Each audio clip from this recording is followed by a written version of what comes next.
Recent గా home minister Anitha గారు మేము చదువుకునే రోజుల్లో ఉద్యోగాల చెంతకు మేము వెళ్లేవారం, ఇప్పుడు ఉద్యోగాలే మీ యువత చెంతకు వస్తున్నాయని చెప్పి ప్రెస్ మీట్ లో చెప్పారు కదా, దాని మీద మీ అభిప్రాయం సార్? ఇటీవల చెప్పింది మేడం హోమ్ మినిస్టర్ గారు. అవి మామూలు చెప్పుకునే మాటలు మేడం. అవి ఎవరైనా కానీ అధికారంలో ఉన్నప్పుడు మేమే మీ కాడికి వస్తున్నాము, మేమే ఇస్తున్నాము. ఇటీవల ఇంత ముందు అయితే మేము పోయే వాళ్ళము ఎన్ని చెప్తాం. అప్పుడైనా అదే ప్రాసెస్ జరిగింది, ఇప్పుడైనా అదే ప్రాసెస్. ఎప్పుడైనా కానీ ఉద్యోగాలు నోటిఫికేషన్ ఇవ్వాల్సిందే, రాయాల్సిందే, ఉద్యోగం రావాల్సిందే. మరి ఈ చంద్రబాబు నాయుడు గారి ప్రభుత్వంలో మహిళలకు రక్షణ ఉందంటున్నారా లేదంటారా? మేడం ఇటీవల కాలంలో ఎక్కువైనాయి మేడం. సరే మామూలు సహజంగా ఎక్కడ ఒక చోట జరుగుతూనే ఉంటాయి, కాదని కాదు. కానీ ఇటీవల కాలంలో ఎక్కువ శాతము మహిళల మీద అత్యాచారాలు జరగడం, ఎక్కువ శాతం ఇబ్బంది చేయడం జరుగుతుంది. కానీ ఒక మహిళగా హోమ్ మినిస్టర్ ఉండి కూడా అనిత గారు ఏదో చేస్తాను, నేను చేస్తాను అని చెప్తుంది. కానీ అంత దూరం మాత్రం మహిళగా అంత సమర్థవంతంగా పనిచేయట్లేదు. అదేంటి మరి లా అండ్ ఆర్డర్ అంతా సక్రమంగానే ఉందని చెప్తున్నారు కదా మేడం. చెప్తారు మేడం, చేయలేకపోయినా కానీ చేస్తామని చెప్తారు కదా. ఏదైనా ఎవరైనా కానీ చేయలేకపోయినా చేస్తున్నాం, చేసినామని కూడా చెప్తారు. అది సహజం. చేయకపోయినా చేసినామని చెప్తారు. కానీ నేను చేయలేదని తప్పును ఒప్పుకోరు కదా ఎవరు కదా. అది మామూలే మేడం. మావిగాని ముద్దంటారా, అమరావతి ముద్దంటారా? మా దృష్టిలో మావిగానే ముద్దు మేడం. అమరావతి కంటే మావిగానే ముద్దు. ఎందుకు ముద్దంటారు? నేను చెప్పాను కదా మేడం.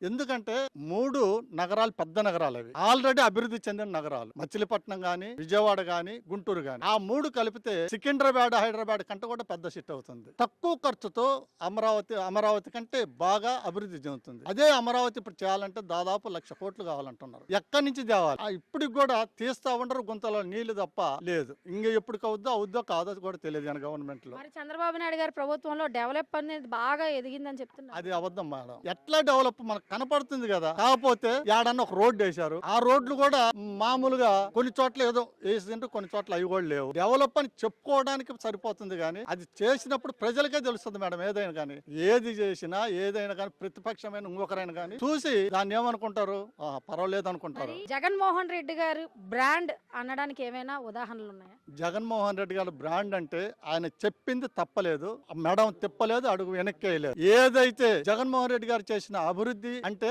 ఆయన మెడికల్ కాలేజీలు 17 కాలేజీలు తెచ్చింది మేడం. ఇప్పటి వరకు అసలు ఎప్పుడు కూడా ఏ గవర్నమెంట్ లో కూడా జరగలేదు. 17 కాలేజీలు తెచ్చాడు, దాదాపు 5 కాలేజీలు పూర్తి చేశాడు. మిగతా 12 కాలేజీలు ఒక స్థాయికి తీసుకొచ్చాడు. కానీ ఇప్పుడు ఈ గవర్నమెంట్ ఏం చేస్తుంది, వాటిని పీపీపీ విధానంలో ప్రైవేటు వ్యక్తులకు అప్పచెప్పి వాళ్ళ ద్వారా చేపిస్తుంది.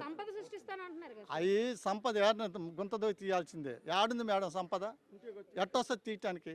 ఏదైనా సంపద సృష్టించాలంటే, ఆర్థిక అభివృద్ధి జరగాలంటే ఆటోమేటిక్గా అన్ని వ్యవస్థలు అభివృద్ధి చెందాలి. అప్పుడే సంపద సృష్టి వస్తుంది. కానీ జగన్మోహన్ రెడ్డి గారు ఉన్నప్పుడు శ్రీలంక అయిపోతుంది అన్నారు కదా. ప్రచారానికి మాత్రం శ్రీలంక అన్నాడు. ఇప్పుడు ఇంకా అది చెప్పాలి బ్రెజిల్. ఇప్పుడు బ్రెజిల్ కానీ 3,50,000 కోట్లు ఇప్పుడు అప్పు తెచ్చాడు 2.5 సంవత్సరానికి. ఆయన 5 సంవత్సరాలకు 4.5 లక్షల కోట్లు అప్పు తెస్తే ఈయన 2.5 సంవత్సరానికి 3,50,000 కోట్లు తెచ్చిండు. ఇంకా ఈ 2.5 సంవత్సరానికి ఎంత తేవాలి? ఇంకా 3.5 తేవాలి. మరి అప్పుడు కరోనా కూడా ఉంది కదా. మరి అప్పుడు ఆ టైంలో 2 సంవత్సరాలు కరోనా కూడా వచ్చింది. కరోనా టైంలో కూడా ఎలాంటి ఇబ్బంది లేకుండా ప్రజలకు వాళ్ళని రక్షించాడు బాగా. ఆ టైంలో కూడా అభివృద్ధి పదంలో నడిపించిండు.